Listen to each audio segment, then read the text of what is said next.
افریقہ پہ ہم اب آ جاتے ہیں، وہاں کی اور انڈونیشیا کی بھی ہم مہدوی تحریکیں جنہوں نے مہدی یا مسیح ہونے کا دعویٰ کیا. اب یہ جیسے ابن تمرت 1130 کے ہیں، اور یہ افریقہ کے اندر یہ غالباً یہ مراکش کے یہ صاحب تھے ابن تمرت. تو ان کی پھر ہاں یہ بلکہ ابن تمرت جو ہے یہ امام غزالی کے شاگرد تھے.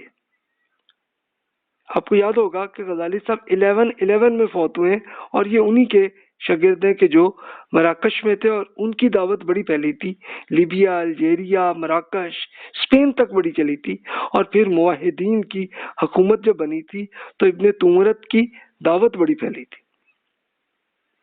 مراکش میں پھر بزری اور عباس یہ ایک بزرگ ہیں، ایک اور تحریک بنی تھی 1500 to 1600، تو یہ تب چلا تھا سلسلہ. اچھا اب یہ یاد ہوگا آپ کو این اس ٹائم میں 1292 کے زمانہ تھا کہ جب اسپین میں مسلمانوں کو ختم کر دیا گیا تھا. یعنی ہوا یہ کہ یہ تھا کہ پرتگالی حکومت میں طاقت تھی اور مسلمان آپس میں لڑ رہے تھے، تو ان سب کو انہوں نے اب پوری فتح کر لیا، اور جو مسلمان بچے تھے ان کو کہا تھا ابھی تم اگر یا تو عیسائی بنو تو رہو، ادروائز تم یہاں سے نکل جاؤ. تو پھر بہت سارے جو لوگ بھی جن میں یہ تھا کہ نہیں وہ پھر بھی اپنے ایمان کو قائم رکھنا چاہتے ہیں، تو وہ پھر سمندروں کے ذریعے کشتیوں میں بیٹھ کے پھر وہ مراکو، الجیریا میں جا کے، لیبیا میں جا کے سیٹل ہوئے تھے.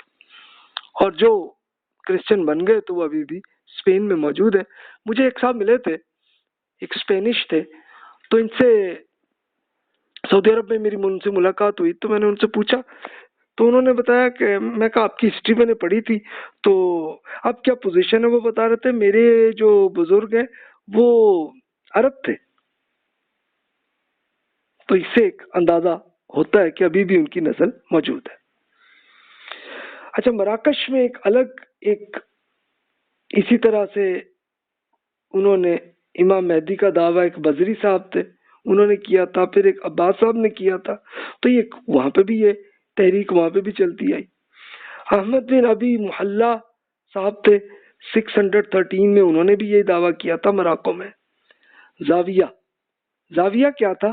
یہاں یہ بالکل خانقاہ، جیسا میں نے بھی عرض کیا تھا نا کہ پہلے آپ کو عرض کیا کہ خانقاہ کو تقیہ کہتے ہیں ترکی میں، تو افریقہ میں اس کو زاویہ کہتے ہیں. تو انہوں نے زاویہ ان کی مراکش میں تھی، الجیریا میں ان کی دعوت بھی پھیلی. پھر ایک اور مہدی صاحب نے یہ دعویٰ کیا تھا محمد بن اسماعیل القرارہ 1654 میں، تو یہ غالباً لیبیا کے تھے.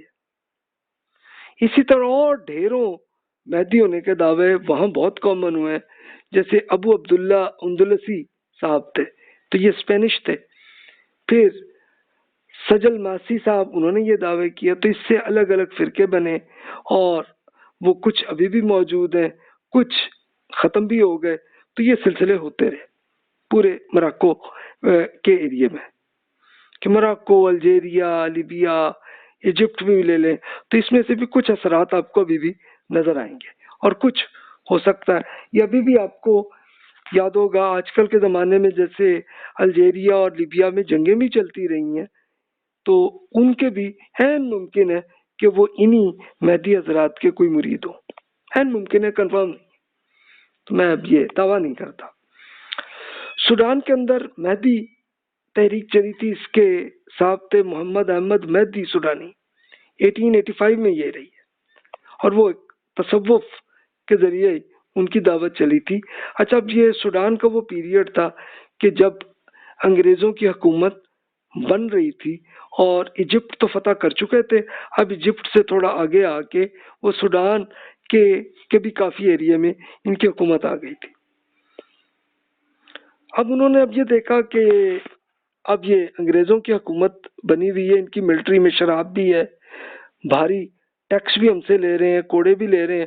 تو یہ پورے سوڈان کے اندر ایک بڑی بغاوت آئی تھی، اور اس کے لیے پھر یہ مہدی سوڈانی صاحب نے ان کی پوری اس کو لے کے پوری انگریزوں سے بغاوت کی تھی. ایک یہ بڑا واقعہ ہوا.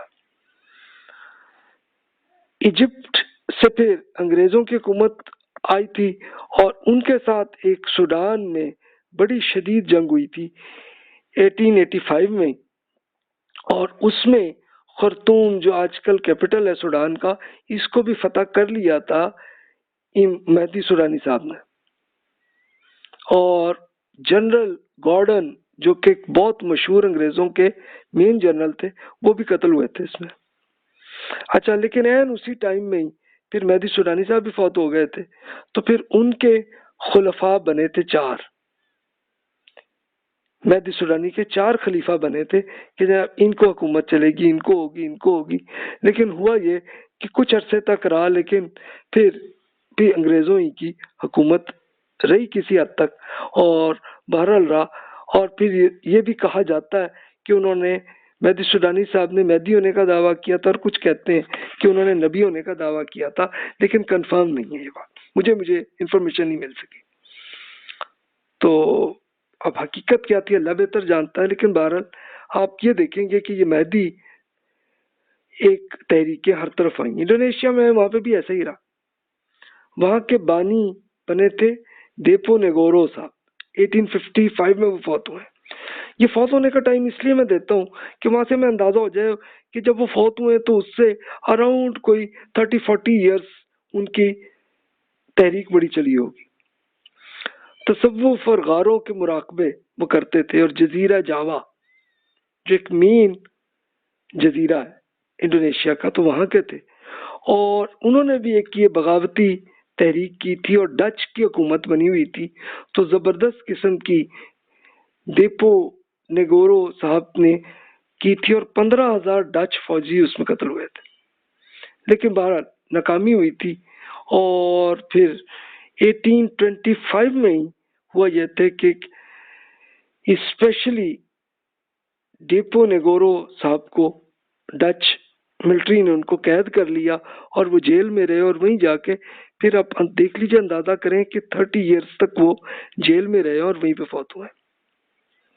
ایک تحریک یہ ہے اس کی.